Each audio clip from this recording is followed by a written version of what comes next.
we're dealing this chapter with systems. Okay, systems, we tie those directly to linear equations because we're dealing with systems of linear equations. You could have systems of other equations, but this chapter will just be linear. A system means you have more than one. Okay, so you're going to be taking and dealing with more than one linear equation at a time in this chapter. Okay, that's kind of what we're going to dive into today. So what I want you to do is kind of looking through, you're on page 235 of your text, look through, I want you to figure out what a system of linear equations is. In your own words, write a definition there, and what a solution to a system is. Okay? Go ahead and take time to look at that. 235, 236, 237. Okay? Work with your partners. You can use examples, do whatever you need to get a good definition for yourself. What's a system? Brendan, what do you got? A system is a solution of a system of linear equations in two variables is an ordered pair that is a solution for each equation in the system. Oh. Sounds like out of the book. Yeah, sounds like just I mean? yeah. Wait. What do we? Oh, sorry. What's a system of linear equations? Oh, whoops, I read that. What's an actual system? Caden? A set of linear equations. A set. Good. It's more than one set of linear. Okay. It's a set that contains more than one linear equation. Okay. So a solution is where both of those linear equations, a point that makes both of those linear equations true. All right. So those of you that actually took a look at page 236 and just wrote that down, okay, make sure you understand what it means. A system is a set of two or more linear equations. When you get to advanced algebra, you're going to be dealing with multiple equations, and they could be x, y, z values. So if you have three variables, you're going to want to have three equations. In these, notice we have two variables, so we have two equations. Okay, a solution to that system is an ordered pair that is a solution in each, or a point that makes both of those true. So if I'm using x plus y equals 7, tell your neighbor something that makes those true. Like give a value for x and give a value for y that makes that true.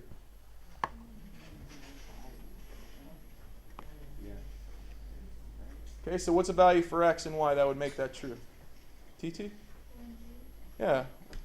Okay. Another value for x and y that would make it true. 1 and 6. Yeah? 5 plus 2. Well, let's try that. Let's say if I put 5 and 2 in for y and x. So 5 for x, 2 for y. It makes that one true. If I put 5 here, 5 times 2 is what? 10. Okay. And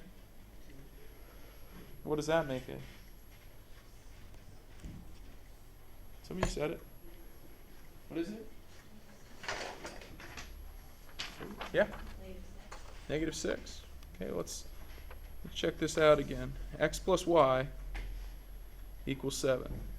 All right, and then we have 2x minus 3y equals -11. All right, and give that book back to you, Toby. All right, so if I have those two, we said that one solution for x and y here is 5 and 2. Everyone agree? Okay, that makes it equal to 7. Well, if I put 5 right here and 2 right here, does that equal -11? And we know it's true here. This gives me 10 minus 6. Does that equal to -11? No, those aren't equal. Therefore, the ordered pair 5, 2, that is not a solution to that system. It's a solution to this equation, but it's not a solution to the system because it doesn't make both of them true. Everyone with me there? Let's pick another value for x and y that makes 7. What one did you say, TT? 4 and 3? Okay, I want you to work with your neighbor right now. Figure out if that makes it true. That makes both equations true. We know what makes that one true.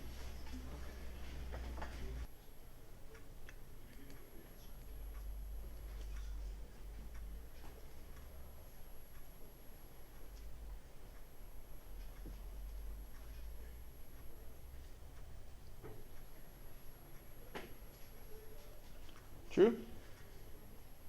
No, it doesn't work. All right, that's not a solution. All right, what's another possibility? What'd you say? 1 and 6. 1 and 6. Everyone test 1 and 6, see if that'll make the system true.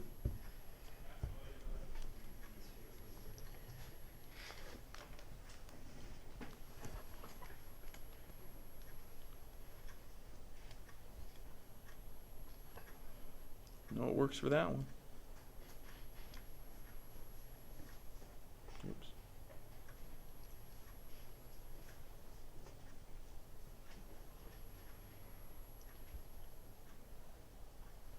Did it work?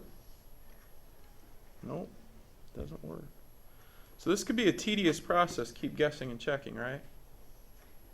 It could take forever. All right? There's a ton of possibilities. So the point that we want to get to is where we can do it efficiently. This is not efficient. Okay, it would take a long time to figure out the answer, especially in real life where the answers aren't always whole numbers. And this one might not be a whole number. I don't know what the solution is. I haven't figured it out. I know. What is it? It's 2 and 5, not 5 and 2.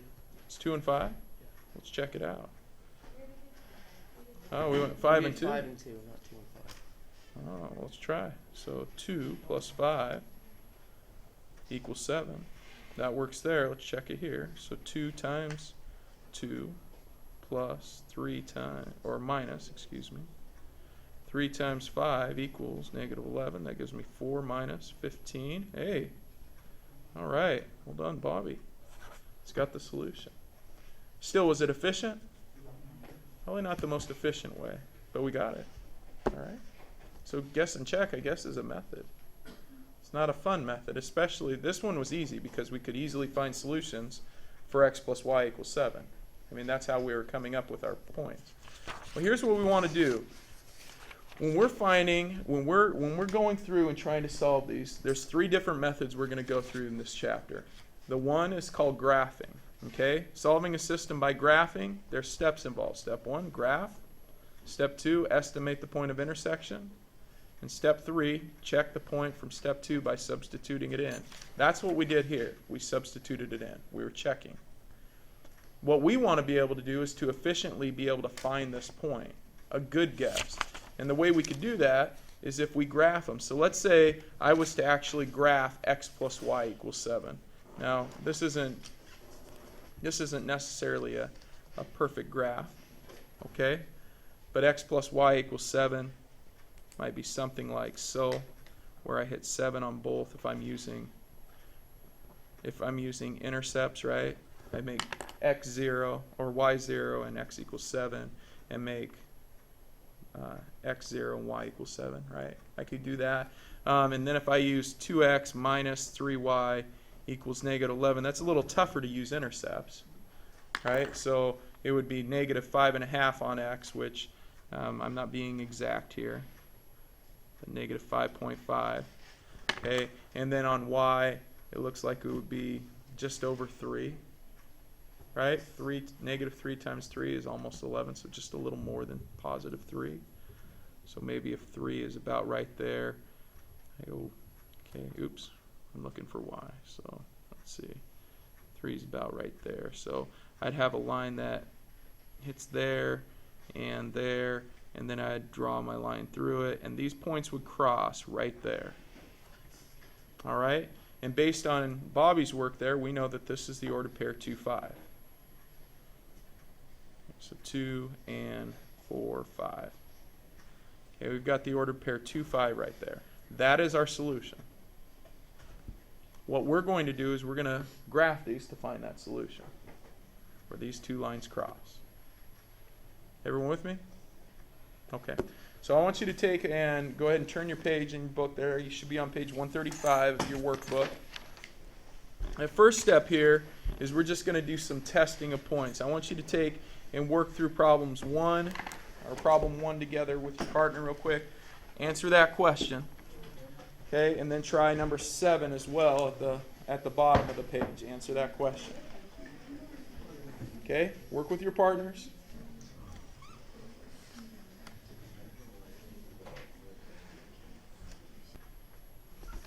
Huh? No? All right, what'd you guys get for 1? Who says yay? That means yes. Who says nay? That means no. No? Did it work in either of them? Yeah, it works right here, right? We put 3 in for x, 1 in for y, 3 plus 1 is 4. Hey, we're good. When we put it here, 2 times 3 is 6, minus 1 is not 3. No. All right. Any questions on how to check those? I think we did a pretty good job with the first part there. Okay, ask your neighbor how they're doing on it. Get it? Yeah? How you doing, Bobby? You good? All right. He's golden, dude. He's golden. All right. Here we go. Number 7. 7. What is our solution? Jaden Kinchin, what's our solution? That's an equation. So that's one of these lines. In fact, it's this line right here. Kirchhoff style. And this is this line right here. What's our solution? Where do those lines cross? Jaden's got it. They cross at -2 on y. What on x? 2. Man, Jaden, you threw your voice across the room. Well done. That's impressive. 2, -2. All right? Good. Cross right here. So the question is, use the graph to solve, then check your solution. Well, we check our solution. If I put 2 in here and -2 in for y, does that give me 0? Yeah. Yeah, so we're good there. If I put 2 in for x and -2 in for y, that gives me 6 minus -4. 6 plus 4, is that 10? Yeah, man, we're good. Checking our work. Okay. Tell your neighbor the solution for number 8. Number 9. Toki, what's the answer for number 8?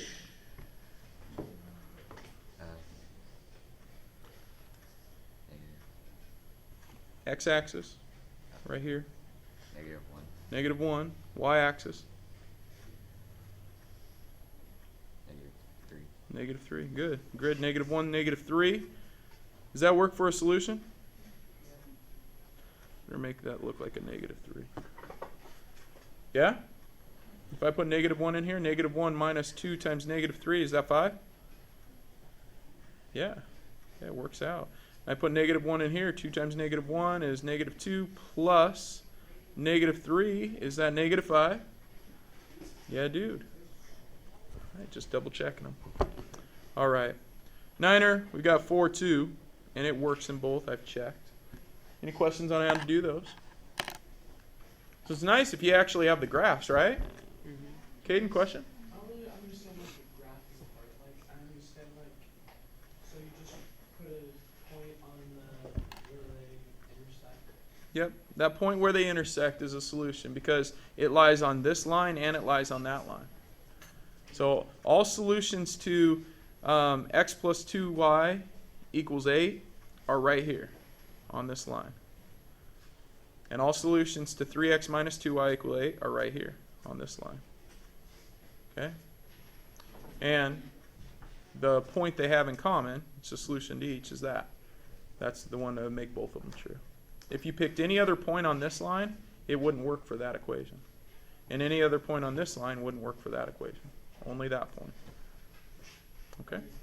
Good question. Other questions? All right, man. Well, we've given you equations and asked you to test a point.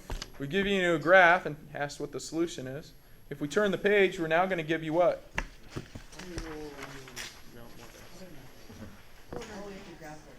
Yeah, you get to graph them yourselves. Now, here's what I would suggest. Some students are very good at just graphing them and like keeping track of your lines.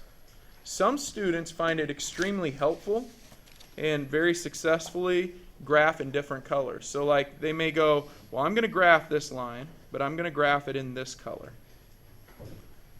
So if you have colored pencils, it might be helpful because if you graph one in one color, then you can take and use a different color and graph the other line.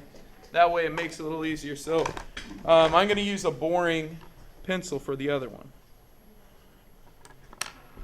Okay? That helps out some people. Now, some of you don't need that. You're like, it's not going to bother me either way. Don't do it just because you're lazy and you don't want to have two pencils out. All right? Like, if it's going to help you, do it. All right? All right, go for it. Number 10, graph it up. Yeah, you just spent a chapter on graphing these, right? I know that was a long time ago, like 2 days ago. But remember, graphing, form y equals mx plus b style.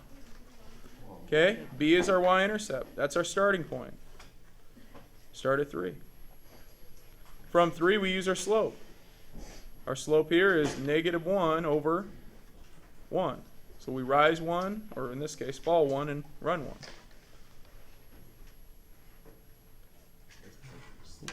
Man, we can't forget about linear that quickly. All right, hopefully that refreshed your memory. A couple of you needed that. So there we've graphed the first one. If you're still struggling with graphing it, make sure you stop me as I walk around. All right, the next one we're going to be at 5. We're going to go up 1, over 1. That's my solution, right? Dude, in this case, I can't go up and over anymore, so I'm going to go down and over this way. I can kind of see the trend. It has to be a positive slope. Remember, that means it's rising from left to right. And that gives us the ordered pair, -1, 4. Right there.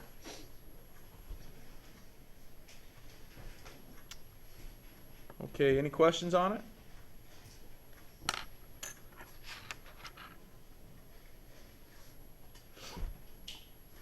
All right, so it's helpful if it's in slope-intercept form, right?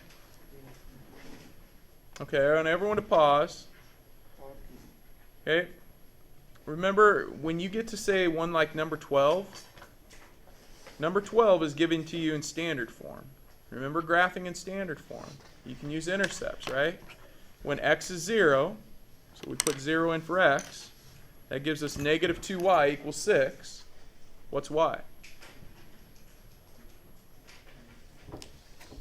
-2 times what, 6?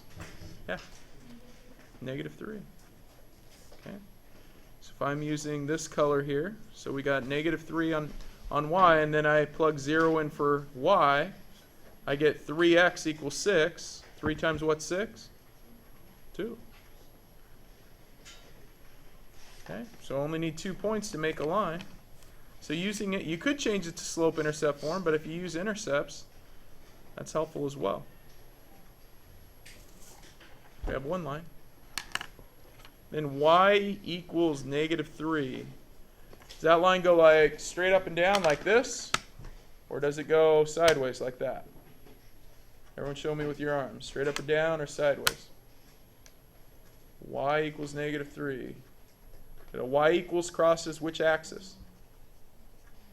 The y-axis. And in order to cross the y-axis, you have to be going this way. So you have to find -3 on y. So tell me when my pencil gets to -3. Yep, right there. Okay.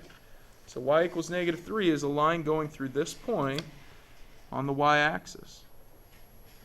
Only crosses the y. That makes it pretty darn easy to see our solution. In this case, it's 0, -3. Once again, you can test them. If I put 0 in for x and -3 in for y, it easily works here. If I put 0 in for x here, it gives me 3 times 0 minus 2 times -3. This part's gone because it's 0, and that makes 6, so we're good here. You test your solution. All right. Any questions? How many of you have tried number 11 already? Saw a few of you had it down. Okay. While I'm passing out this assignment, I want everyone to try 11. Make sure we're good on the graphing. All right. Looks like a bunch of you had it, but y-intercept at 2, rise 1, run 2. Rise 1, run 2. Okay, and we can continue that pattern. All right. So we get that line right there. How many are you using different colors? It's kind of helpful, I think. Okay, and this one, 4, is the y-intercept. And notice we go down 1 and over 2.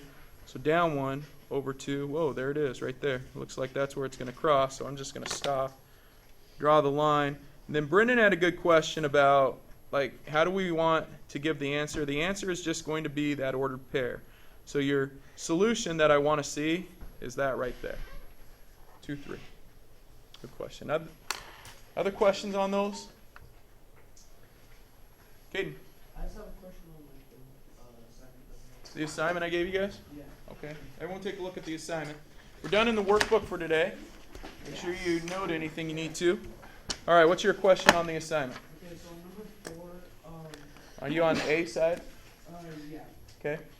On number 4, where do we put the point for that? Because it's like, Where it looks like they cross? Yeah, it's kind of tough to tell. It kind of looks like they cross here, right? right. Okay. How would we know for sure if that's the true point of intersection? Yeah, check it. So once you go, well, I think it's here. Well, then check it. See if it works. Yeah. On number 2, Uh-huh. when you plug in negative 5 to negative x, Yep. that just means positive. So when I put in negative 5 to x, everyone looking at that, number 2?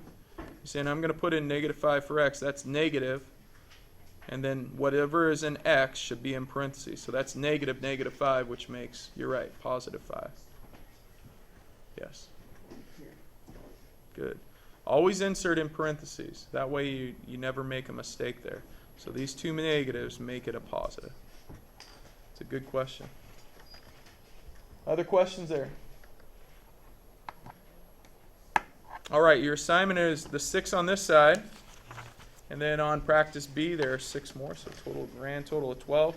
Some of them should be pretty easy. Some are going to take a little more with graphing, and it sounds like some of us needed some graphing help. Please note on like number 3 on the back, you might want to put it in slope-intercept form. It'll be a little easier, right? Get y by itself, y equals mx plus b. So it might be something you note to yourself there. All right, make sure you're asking for help, please.